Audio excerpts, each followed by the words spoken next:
और विस्फोटकों से थर्राते रहे हैं। हर रोज किसी ना किसी घर का चिराग बुझता है, सुहाग उजड़ता है, खनकने वाली चूड़ियां टूटती हैं और दिल बैठने लगता है। इसके बाद दिल्ली के तख्त से बड़े बड़े दावे होते हैं। लोकतंत्र को लहूलुहान करने वालों के बदरंग इरादों पर हथौड़े की चोट देने की कसम खाई जाती है, लेकिन अपने ही भटके हुए कुनबे को कुचलने में दिल कांपने लगता है और रास्ता निकलते निकलते रह जाता है। इसलिए जी मीडिया नक्सलवाद पर खास सीरीज की शुरुआत कर रहा है ताकि जंगलों में गोलियों की आवाज न गूंजे, लाल आतंक खून का एक कतरा भी न बहा पाए, ताकि बेगुनाहों के घर मातम न पसरे और भटके हुए भी अपने घर को लौटाएं। जंगलों की आड़ में आतंक की जमीन पर भोले भाले आदिवासियों को बंदूक थमाकर नक्सली अपना खूनी खेल जारी रखे हुए हैं। इनके निशाने पर सिर्फ सुरक्षा बल ही नहीं, आम ग्रामीण भी होते हैं। कैसे आतंकवाद से ज्यादा खतरनाक हो गया है नक्सलवाद, देखिए इस रिपोर्ट के जरिए।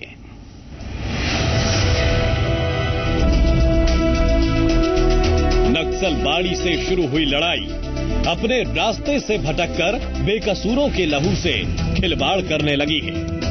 आज दर्जन भर सूबे नक्सलवाद के नाम पर चल रहे खूनी खेल की आग में झुलस रहे हैं। झारखंड,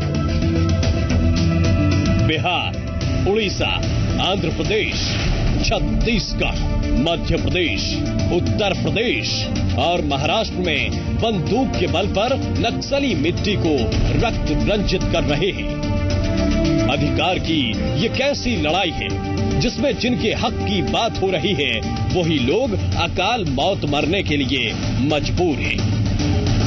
आप ये जानकर हैरान रह जाएंगे कि 2005 से 2010 तक नक्सली हिंसा में 10,268 लोग मारे जा चुके हैं। इस आंकड़े को जरा और साफ साफ समझिए।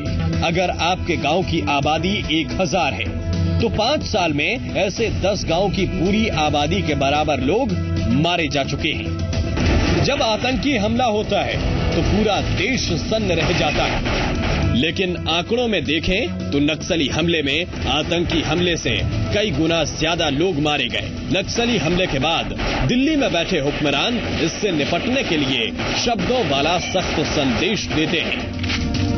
मैंने पहले भी कहा है कि हमारे लोकतंत्र पर सीधा हमला था, लेकिन मैं ये भी जानता हूँ कि इस तरह की घटनाओं से हमारे देश और कांग्रेस पार्टी के मनोबल को कभी कम नहीं किया जा सकता। बहुत से हिस्से नक्सलियों के काबू में हैं और वहाँ सरकार की कोई बात नहीं मानी जाती। इसी वजह से इन हिस्सों में विकास के काम न होने के बराबर है। जो सिक्योरिटी फोर्सेस के साथ उनके हत्या के बाद उनके पेट में आईडी लगाते हैं, इस तरह की जो मानव दृष्टिकोण कुछ रखा ही नहीं है नक्सलवादियों ने इस पूरे हिंसा में, जो उन्होंने बर्बादी इस पूरे इलाके में ला रखी है। मैं समझ सकता हूं कि सेंटर को अपनी कार्रवाई पर फिर से एक बार विचार अवश्य करना। आज सबसे ज्यादा बदतर हालत छत्तीसगढ़ की है। छत्तीसगढ़ के 14 जिले नक्सलवाद की चपेट से कराह रहे हैं। बालोद, बस्तर, बीजापुर, दंतेवाड़ा, धमतरी, गरियाबंद, जशपुर, कांकेर, कोंडागांव, कोरिया, नारायणपुर, रायगढ़, सुकमा, राजनांदगांव में नक्सलियों का अघोषित राज कायम है। वे जब चाहे, जहां चाहे, जैसे चाहे खून बहाते रहते हैं। देश 21वीं सदी में जा चुका है। आज न्याय और अधिकार लगभग देश के सभी लोगों की पहुंच में है। तो फिर अधिकार और न्याय जैसे शब्दों के लबादे में लिपटी नक्सलियों की ये रक्त पिपासा क्या सचमुच आदिवासियों के हक के लिए है या फिर ये सिर्फ एक छल है जिसमें आदिवासी छले जा रहे हैं? अभिषेक झा के साथ ब्यूरो रिपोर्ट, सी मीडिया। तो नक्सली आए दिन हक और अधिकार के नाम पर खून बहाते रहते हैं। अधिकार की आड़ में नक्सलियों का यह खास एजेंडा है। ये किस तरह लोकतंत्र को खत्म कर एक अलग राज्य बनाने की फिराक में है, देखिए आप।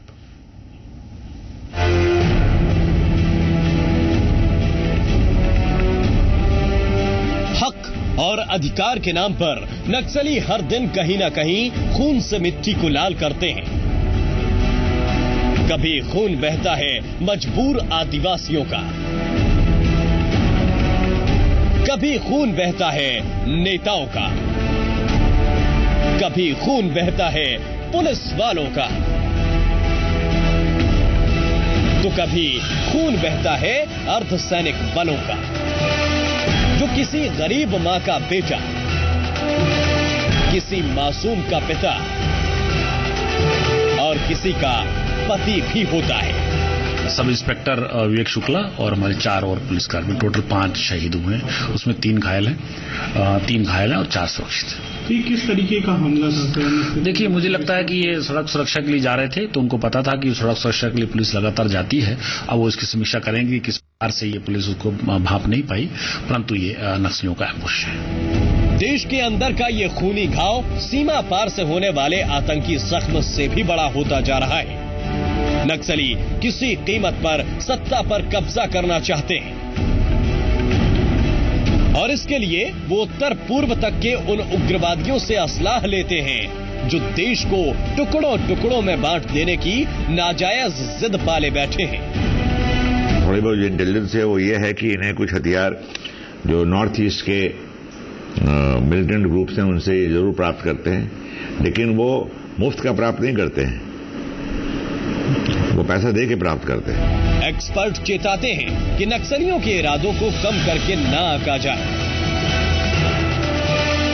नक्सली लोकतंत्र को सिर्फ लहूलुहान नहीं कर रहे हैं, उनका मंसूबा लोकतांत्रिक व्यवस्था को खत्म कर देने का है। इसके लिए नक्सली लंबी लड़ाई की योजना पर काम कर रहे हैं।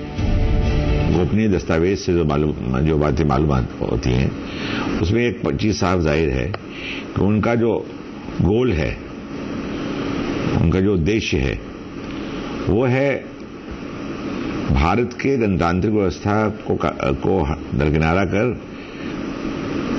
काबिज होना और एक माओवादी तानाशाही को स्थापित करना उसकी जगह।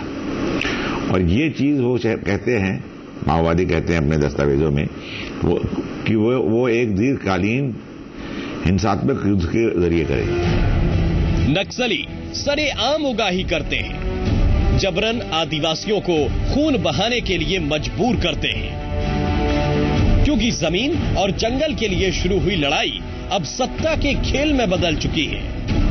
अब लाल सलाम का नारा बराबरी का नहीं, गद्दी पर कब्जे का संकेत बन चुका है।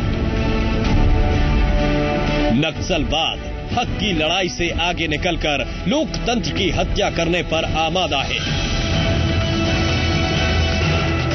जो लोकतंत्र को पोलियो ग्रस्त बना देना चाहता है। आज नक्सलवाद लोकतंत्र के लिए सबसे बड़ा खतरा बन चुका है। अभिषेक झा के साथ ब्यूरो रिपोर्ट, सी मीडिया। लोकतंत्र को लहूलुहान करने वाले नक्सली दरअसल आदिवासियों के भी सबसे बड़े दुश्मन हैं। लेकिन कैसे, दिखाएंगे एक छोटे से ब्रेक के बाद।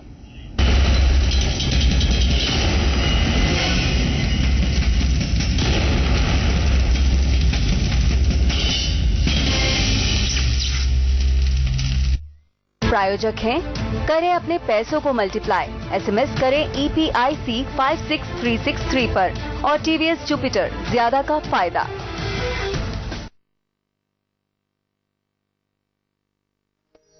मध्य प्रदेश 24 घंटे प्रतिदिन बिजली सप्लाई की महत्वपूर्ण उपलब्धि हासिल करने के बाद अब वैकल्पिक ऊर्जा स्रोतों के श्रेष्ठतम दोहन की ओर बढ़ रहा है। इन स्रोतों से फिलहाल 687 मेगावाट बिजली मिल रही है। इसे वर्ष 2015 तक 3800 मेगावाट करने का लक्ष्य है। प्रदेश में वैकल्पिक ऊर्जा संयंत्रों के लिए दी जा रही बेहतर सुविधाओं के चलते 267 परियोजना में काम शुरू हो गया है। नीमच जिले में 130 मेगावाट क्षमता का देश का सबसे बड़ा सौर ऊर्जा संयंत्र स्थापित हुआ है। प्रदेश में अब तक 594 गांव सौर ऊर्जा से जगमगाने लगे हैं। चंदेरी हाथकरघा बुनकरों, पुलिस चौकी, नगरीय निकाय, वन अभ्यारण्य, शिक्षण संस्थाओं आदि में सौर ऊर्जा के उपयोग के साथ ही लगभग 14,000 स्ट्रीट लाइट और 8,700 से ज्यादा होम लाइट स्थापित की जा चुकी हैं। पारंपरिक ऊर्जा की मांग में 10% कमी लाने के लिए राज्य में 60 मेगावाट का सोलर ग्रिड समाधान, 20 मेगावाट वाटर हीटिंग समाधान, 20 मेगावाट एनर्जी कुशल उपकरण और अन्य ऊर्जा संरक्षण कार्यक्रम शुरू किए गए हैं। सोलर वाटर हीटर कार्यक्रम में अब तक लगभग 18 लाख लीटर के संयंत्र स्थापित किए जा चुके हैं।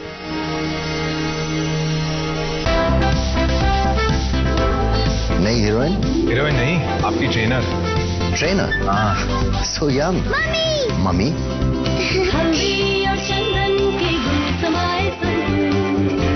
तो स्टार डांसर कौन है? मेरी मम्मी सुपरस्टार। ताजा सब्जियां और शुद्ध मसाले, यही तो है टॉप्स अचार की असली पहचान। टॉप्स, इंडिया का नंबर 1 पिकल। लाइफ में लाए मजा। किसान भाइयों, इस समय प्रदेश के इतिहास की सबसे बड़ी प्राकृतिक आपदा का सामना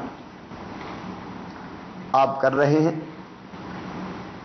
ओलों की भयानक मार से, असमय बरसात से किसानों की फसलें तबाह और चौपट हो गई है। लगभग 49 जिलों में किसानों की फसलों को नुकसान हुआ है।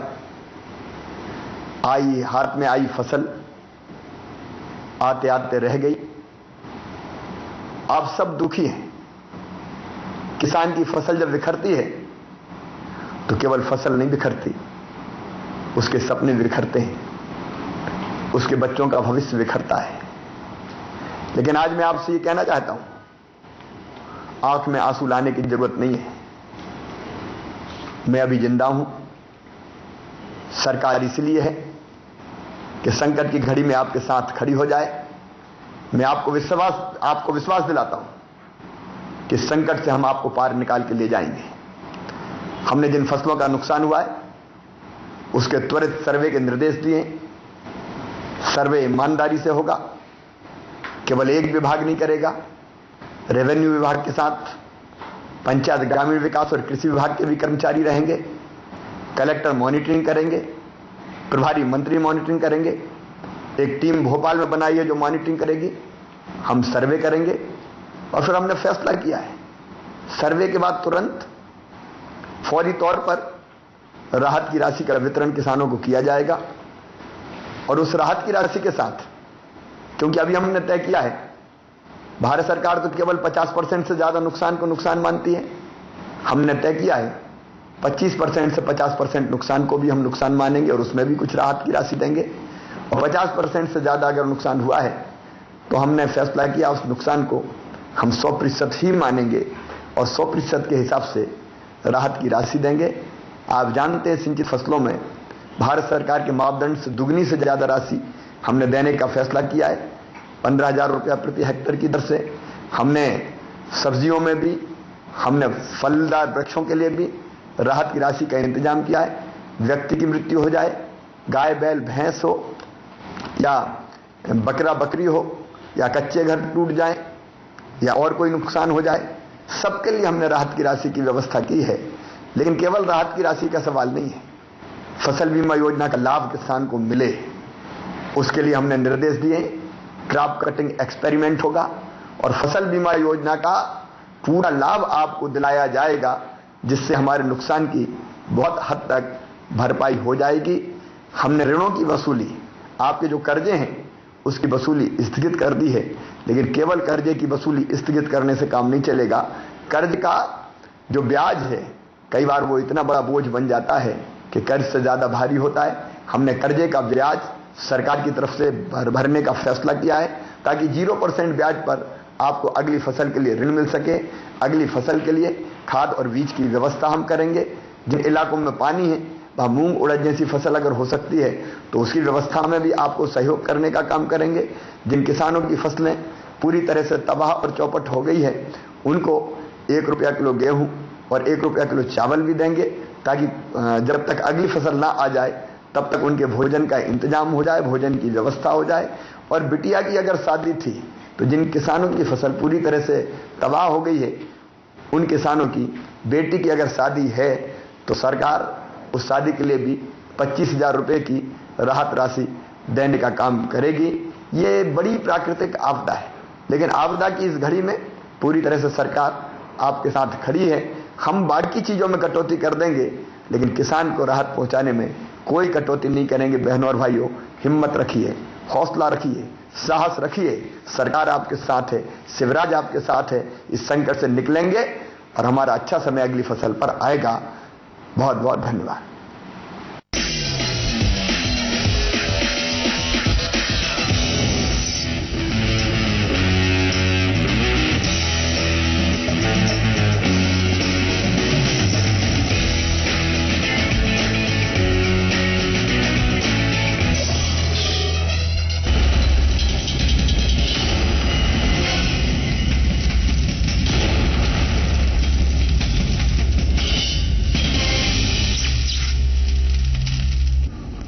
अभी 2 दिन पहले दंतेवाड़ा में नक्सलियों ने खूनी खेल खेला। जिस पुलिस टीम पर हमला किया गया वो टीम नेक इरादे से जा रही थी। अधिकार की लड़ाई की दुहाई देने वाले नक्सली अपने इलाकों में ना तो विकास की रोशनी पहुंचने देते हैं और ना ही तरक्की की हवा। अब यह साबित हो गया है कि नक्सली आदिवासियों के दोस्त नहीं दुश्मन हैं। कोंडागांव की सड़कों पर धधक रही आतंक की ये आग कभी संग्राम के मकसद से उठी थी। संग्राम अन्याय के खिलाफ, संग्राम जमींदारों के जुल्म के खिलाफ। लेकिन वक्त का तकाजा देखिए, माओवाद के झंडा बरदार इतने बदल गए कि अन्याय से लड़ने वाली आत्माएं लोकतंत्र के लिए अराजकता का सबसे बड़ा प्रतिबिंब बन गईं। श्यामगिर की पहाड़ियों की ओट में छिपकर नक्सलियों ने देश के 5 जाबाजों को मौत की नींद सुला दिया। वो भी सिर्फ इसलिए क्योंकि शहादत दे चुके जवान दंतेवाड़ा में बन रही एक सड़क को बड़ी मुस्तैदी से सुरक्षा दे रहे थे। ये वही सड़क थी जो इस इलाके के हजारों आदिवासियों की जिंदगी बदलने का काम करेगी। ये कोई पहला मौका नहीं जब नक्सलियों ने निर्माण को निशाना बनाया हो। कई बार मशीनें फूके गईं, हजारों लोगों की हत्या की है न्याय के इन नंबरदारों ने। सुरक्षा अधिकारियों के मुताबिक नक्सल इलाकों में जनता के लिए हो रहे विकास को अपने अस्तित्व के संकट के तौर पर देखते हैं नक्सली। देखिए, इसके 2 मुख्य कारण हैं। एक कारण ये स्पष्ट है कि इलाके में विकास ना हो, लोगों को एम्प्लॉयमेंट ना मिले, ताकि उनका झुकाव नक्सलियों की तरफ बना रहे।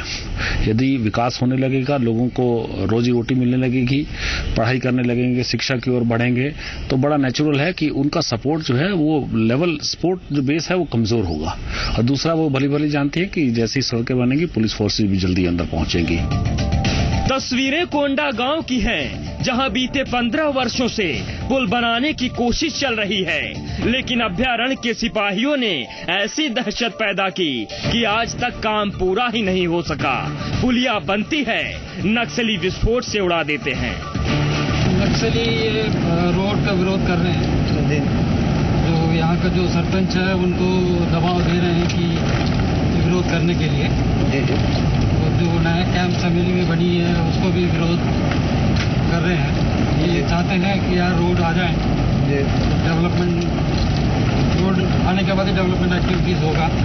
वो ये नहीं चाहते हैं कि यहाँ पे डेवलपमेंट हो। दरअसल नक्सलियों में खौफ इस बात का है कि जंगल तक सड़कें आएंगी तो विकास भी आएगा, विकास आएगा तो आंतरिक सुरक्षा भी मजबूत होगी, आदिवासियों में जागरूकता बढ़ेगी, तो उस रोशनी में न्याय के मसीहाओं का रक्त रंजित सत्य सामने आ जाएगा।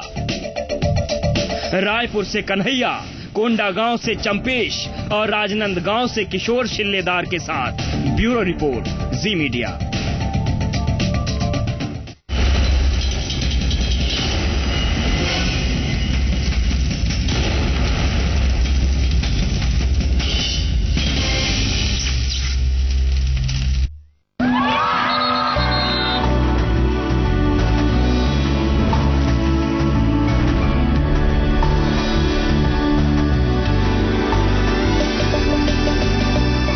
प्रदेश के सभी नागरिकों से मेरा अनुरोध है कि राज्य में होने वाले आगामी लोकसभा चुनाव में अपने बहुमूल्य मत का उपयोग देश हित में बिना किसी प्रलोभन, भय एवं डर के समझदारी से करें। याद रखें, मतदान आपका अधिकार ही नहीं, कर्तव्य भी है। अतः अपने मताधिकार का उपयोग अवश्य करें और लोकतंत्र को मजबूत बनाएं। अधिक जानकारी हेतु हमारे call centre toll free number 1950 पर संपर्क कर सकते हैं।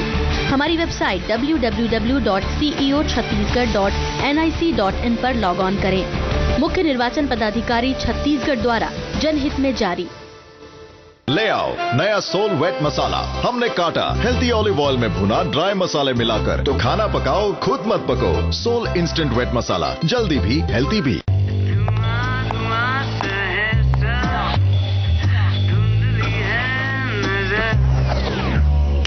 हेलो, क्या करें? आपके पिक्चर में इतना पोल्यूशन जो है। Demand to have Videocon D28 असली HD, जो आपकी सिग्नल से पोल्यूशन हटाए और दे क्लीनेस्ट, फ्रेशेस्ट, क्लियरेस्ट पिक्चर। अब एयर में पोल्यूशन होना हो, ऑन एयर नहीं होगा। सोनालिका ट्रैक्टर है ताकत की पहचान। देश की सर्वप्रथम heavy duty tractor range. Tops India का नंबर 1 पिकर। किसान भाइयों, इस समय प्रदेश के इतिहास की सबसे बड़ी प्राकृतिक आपदा का सामना आप कर रहे हैं। ओलों की भयानक मार से, असमय बरसात से किसानों की फसलें तबाह और चौपट हो गई है। लगभग 49 जिलों में किसानों की फसलों को नुकसान हुआ है। हाथ में आई फसल आते आते रह गई। आप सब दुखी हैं। किसान की फसल जब बिखरती है तो केवल फसल नहीं बिखरती, उसके सपने बिखरते हैं, उसके बच्चों का भविष्य बिखरता है। लेकिन आज मैं आपसे ये कहना चाहता हूं, आंख में आंसू लाने की जरूरत नहीं है। मैं अभी जिंदा हूं। सरकार इसलिए है कि संकट की घड़ी में आपके साथ खड़ी हो जाए। मैं आपको विश्वास दिलाता हूं कि संकट से हम आपको पार निकाल के ले जाएंगे। हमने जिन फसलों का नुकसान हुआ है उसके त्वरित सर्वे के निर्देश दिए। सर्वे ईमानदारी से होगा, केवल एक विभाग नहीं करेगा। रेवेन्यू विभाग के साथ पंचायत ग्रामीण विकास और कृषि विभाग के भी कर्मचारी रहेंगे। कलेक्टर मॉनिटरिंग करेंगे, प्रभारी मंत्री मॉनिटरिंग करेंगे। एक टीम भोपाल में बनाई है जो मॉनिटरिंग करेगी। हम सर्वे करेंगे और फिर हमने फैसला किया है, सर्वे के बाद तुरंत फौरी तौर पर राहत की राशि का वितरण किसानों को किया जाएगा। और उस राहत की राशि के साथ, क्योंकि अभी हमने तय किया है, भारत सरकार तो केवल 50% से ज्यादा नुकसान को नुकसान मानती है। हमने तय किया है 25% से 50% नुकसान को भी हम नुकसान मानेंगे और उसमें भी कुछ राहत की राशि देंगे। और 50% से ज्यादा अगर नुकसान हुआ है तो हमने फैसला किया उस नुकसान को हम 100% ही मानेंगे और 100% के हिसाब से राहत की राशि देंगे। आप जानते हैं, सिंचित फसलों में भारत सरकार के मापदंड से दुगनी से ज्यादा राशि हमने देने का फैसला किया है। 15,000 रुपया प्रति हेक्टेयर की दर से। हमने सब्जियों में भी, हमने फलदार वृक्षों के लिए भी राहत की राशि का इंतजाम किया है। व्यक्ति की मृत्यु हो जाए, गाय बैल भैंस हो या बकरा बकरी हो या कच्चे घर टूट जाए या और कोई नुकसान हो जाए, सबके लिए हमने राहत की राशि की व्यवस्था की है। लेकिन केवल राहत की राशि का सवाल नहीं है, फसल बीमा योजना का लाभ किसान को मिले, उसके लिए हमने निर्देश दिए। क्रॉप कटिंग एक्सपेरिमेंट होगा और फसल बीमा योजना का पूरा लाभ आपको दिलाया जाएगा, जिससे हमारे नुकसान की बहुत हद तक भरपाई हो जाएगी। हमने ऋणों की वसूली, आपके जो कर्जे हैं उसकी वसूली स्थगित कर दी है, लेकिन केवल कर्जे की वसूली स्थगित करने से काम नहीं चलेगा। कर्ज का जो ब्याज है, कई बार वो इतना बड़ा बोझ बन जाता है कि कर्ज से ज्यादा भारी होता है। हमने कर्जे का ब्याज सरकार की तरफ से भरने का फैसला किया है, ताकि 0% ब्याज पर आपको अगली फसल के लिए ऋण मिल सके। अगली फसल के लिए खाद और बीज की व्यवस्था हम करेंगे। जिन इलाकों में पानी है, वहां मूंग उड़द जैसी फसल अगर हो सकती है तो उसकी व्यवस्था में भी आपको सहयोग करने का काम करेंगे। जिन किसानों की फसलें पूरी तरह से तबाह और चौपट हो गई है, उनको 1 रुपया किलो गेहूं और 1 रुपया किलो चावल भी देंगे, ताकि जब तक अगली फसल ना आ जाए तब तक उनके भोजन का इंतजाम हो जाए, भोजन की व्यवस्था हो जाए। और बिटिया की अगर शादी थी तो जिन किसानों की फसल पूरी तरह से तबाह हो गई है, उन किसानों की बेटी की अगर शादी है तो सरकार उस शादी के लिए भी 25,000 रुपये की राहत राशि देने का काम करेगी। ये बड़ी प्राकृतिक आपदा है, लेकिन आपदा की इस घड़ी में पूरी तरह से सरकार आपके साथ खड़ी है। हम बाकी चीजों में कटौती कर देंगे, लेकिन किसान को राहत पहुंचाने में कोई कटौती नहीं करेंगे। बहनों और भाइयों, हिम्मत रखिए, हौसला रखिए, साहस रखिए। सरकार आपके साथ है, शिवराज आपके साथ है। इस संकट से निकलेंगे और हमारा अच्छा समय अगली फसल पर आएगा। बहुत बहुत धन्यवाद।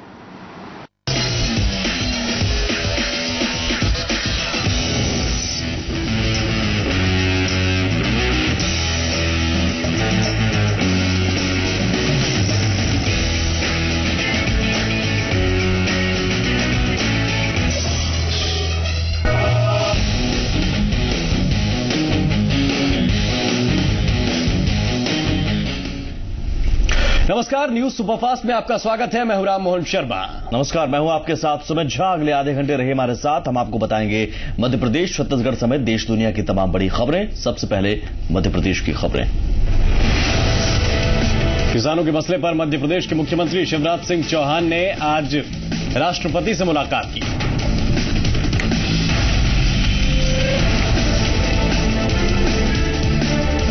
किसानों के मसले पर शिवराज सिंह चौहान ने राष्ट्रपति से मुलाकात कर 5,000 करोड़ रुपए राहत राशि की मांग की। पहले भी वित्त मंत्री, कृषि मंत्री और प्रधानमंत्री से मुलाकात कर चुके हैं।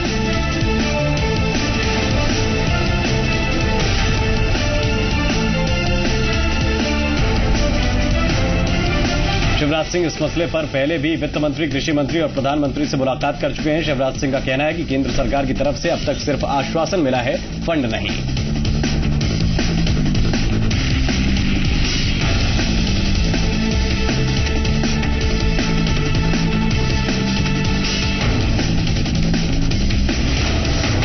मध्य प्रदेश सरकार ने अपनी तरफ से 2,000 करोड़ रुपए का पैकेज किसानों को दिया है, मगर सरकार के मुताबिक इतना काफी नहीं है। इसकी वजह से केंद्र सरकार से राहत राशि की मांग की जा रही है। मुख्यमंत्री शिवराज सिंह चौहान ने आज अशोकनगर के किसानों से मुलाकात की। उन्होंने बारिश और ओला से बर्बाद हुई फसलों का जायजा भी लिया। शिवराज सिंह ने कहा कि फसल बर्बाद होने के बाद केंद्र की तरफ से किसानों के लिए कोई पैकेज नहीं आया। दरअसल ज्योतिरादित्य सिंधिया ने मुआवजे के नाम पर किसानों को कुछ 100 रुपयों का चेक देने पर आपत्ति जताई थी। मध्य प्रदेश के स्कूल शिक्षा और प्रभारी मंत्री दीपक जोशी ने ओला प्रभावित इलाकों का दौरा किया।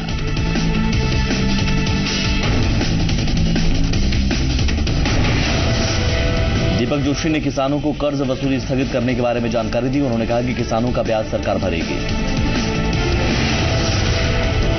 सोमवार से शुरू होने जा रहे मध्य प्रदेश विधानसभा के सत्र के लिए तैयारियां आज पूरी कर ली। इस सत्र में सदन की 3 बैठकें होंगी।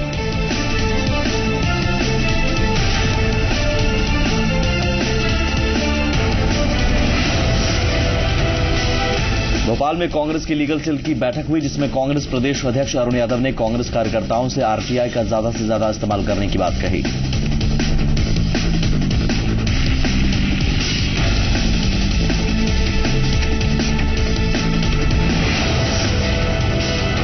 मंदसौर लोकसभा सीट पर राहुल गांधी के फार्मूले से उम्मीदवार के चयन की प्रक्रिया सवालों के घेरे में है। सोमवार को मंदसौर के वर्तमान सांसद मीनाक्षी नटराजन और नीमच के पूर्व जिला अध्यक्ष सुरेंद्र राठी की उम्मीदवारी की दावेदारी पर करीब 1,500 कार्यकर्ताओं ने वोटिंग करेंगे।